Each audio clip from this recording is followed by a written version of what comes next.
Ассалаумалейкум ва рахматуллахи ва баракатуху.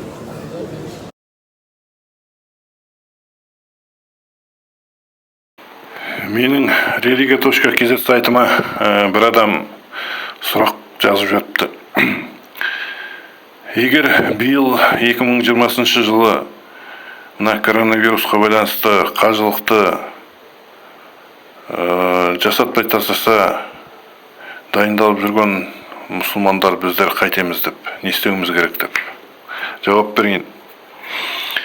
Бәріне Аллахтың жазған тағдыры әсер етеді.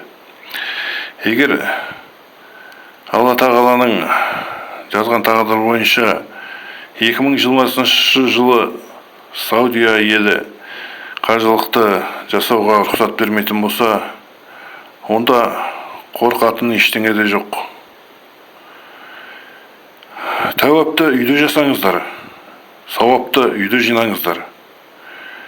Егер қажылыққа баратын болсаңыздар, мысалы былтыр ең арзан қажылықтық сапарына $4000 жетеді. $4000 үстіне тағы да ішетін тамағыңыз бар, анда-мында жұмсайтыныңыз бар, тағы бір $500 керек. Сонда ең кемінде $4000 жұмсар едіңіз қажылыққа. Ал енді сол биылда $4000 деп есептесек, сол $4000 қалтаңызда қалады. Осы $4000 бәрін шығармасаңыз да, ептеп болсын тәуап жасап, үйіңіздің айналасында садақа таратсаңыз,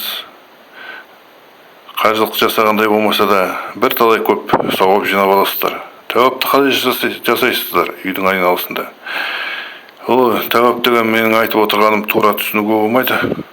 Үйде айналып тәуап жасап сауап жинаймыз деп. Жоқ, менің айтып отырғаным, мына кедейде адамдар бар, тұратын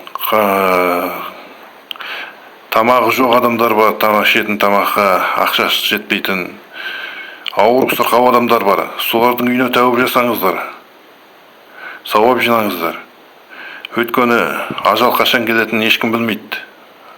Ажал келіп, жаныңыз алып кететін болса, онда жасаған сауабыңыз о дүниеде иншаллах алдыңыздан шығып сізге көп көмек береді. Сондықтан Каабаның айналып тәуап жасауға бұйыртпаса биыл, онда жаңағы мен айтқандай мұқтаж үйлерге, мұқтаж адамдарға тәуап жасаңыздар, сауап жинаңыздар. Аллах көмектесін бәріңізге.